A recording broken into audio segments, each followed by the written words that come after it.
Bon, Alioune Badara Kane a dit qu'il passait sur le sujet. Il démissionne. Ramatoulaye aussi. C'est pas grave. Nous, on reste en course. Mercredi 22 avril 2020, à la une du quotidien de service public Le Soleil, la riposte au coronavirus avec l'Union européenne qui promet 100 milliards de francs CFA pour soutenir le Sénégal dans ses efforts. À la une également, le président de la République Macky Sall qui déclare ceci au Figaro. On ira vers un confinement général si la situation le requiert. Et ces chiffres, autant pour moi, rappeler également à la une du Soleil ce matin, les 35 cas positifs sur les 466 tests réalisés hier. Les parents sont appelés à veiller davantage sur les enfants. La une du quotidien, Le Témoin maintenant sur le fonds de riposte au Covid-19. Le Sénégal a déjà mobilisé 320 milliards de francs. L'information a été révélée hier par le ministre de l'économie et du plan Amadou Hott. Il a donné le détail du fonds mobilisé à ce jour et les détails sont dans Le Témoin de ce mercredi matin. La riposte contre le Covid-19 et Macky qui tient son trésor de guerre. C'est le titre qui barre la une de l'As ce matin. Les Sénégalais participent à plus de 17 milliards de francs CFA sur les 15 attendus. C'est au-delà donc des attentes.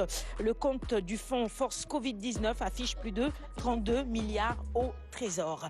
Libération s'intéresse également à sa une ce matin au Covid, à cette pandémie qui tue encore au Sénégal. 3 morts en 72 heures. Le patient décédé hier était interné à Louga. Le Sénégal franchit la barre des 400 cas positifs.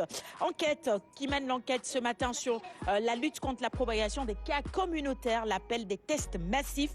Des spécialistes préconisent justement un dépistage large dans les zones épicentres de la pandémie. Le docteur Alioune Blondet-Diop, par exemple, qui préconise un dépistage de masse, justement 500 à 1000 tests par jour dans les localités où l'on dénombre 3 à 4 cas communautaires. Direct News sur la riposte contre la pandémie au Sénégal, toujours la santé de tous, la santé pour tous. Au Sénégal, chaque heure, près de 3 enfants meurent par faute de soins de santé, soit 22 575 par an. Motiver le personnel de santé au même titre que les agents des impôts et domaines, c'est important. Voilà ce qui est rappelé à la une de Direct News ce matin. Il faut également disposer d'un fonds de riposte épidémique. Je pense que cette fois-ci, avec cette épidémie, c'est clair, tous les pays ont compris la leçon, j'allais dire. L'Observateur, quotidien du groupe Futur Média.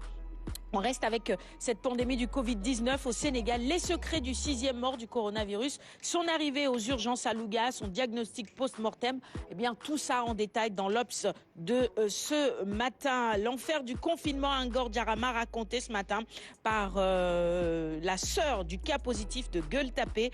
Des révélations donc exclusives à lire. Le Covid tue, l'herbe qui tue, pénurie de Yamba à Dakar. Le titre est à la une de Critique ce matin.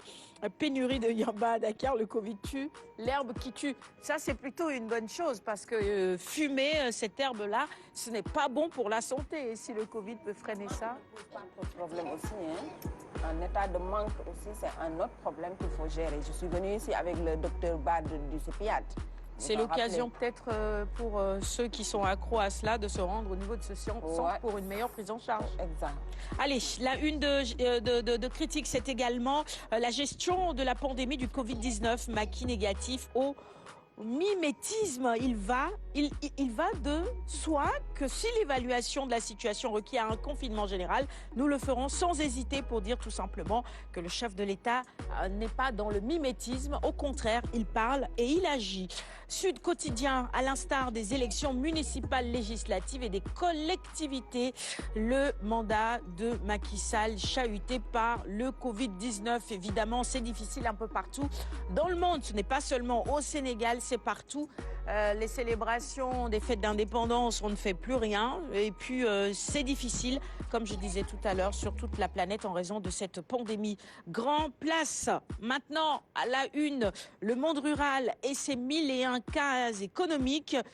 On comprend qu'avec cette pandémie, il y a beaucoup de restrictions, l'OUMAS fermé, confinement forcé, discrimination dans la distribution de l'aide d'urgence alimentaire. Voilà quelques notes relevées à la une de WAF Grand Place ce matin. Les organisations paysannes réclament un siège au comité de suivi de Force Covid-19.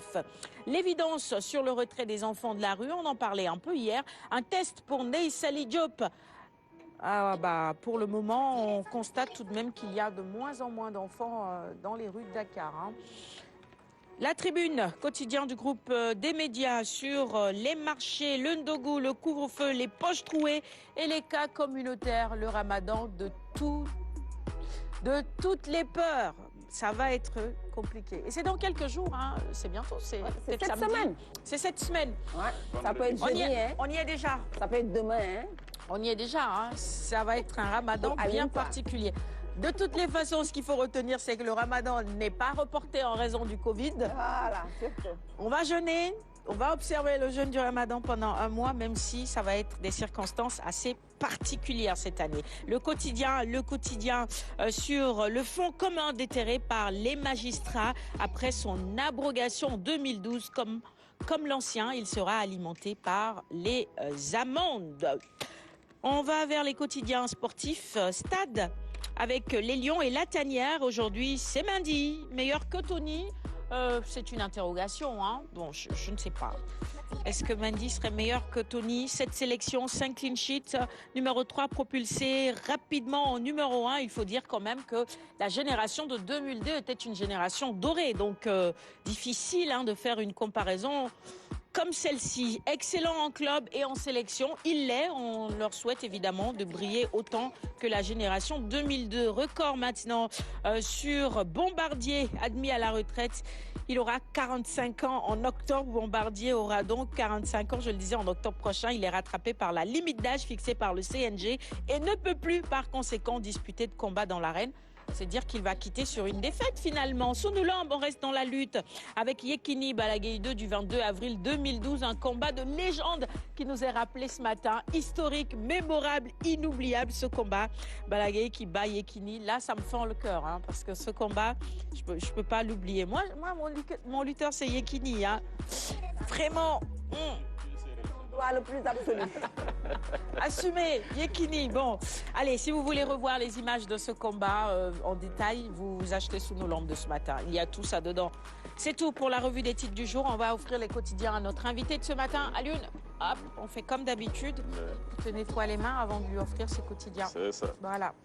Je me protège en le protégeant. Il est 8h29. On enchaîne. Première chronique ce matin. La santé avec Binta. Beaucoup.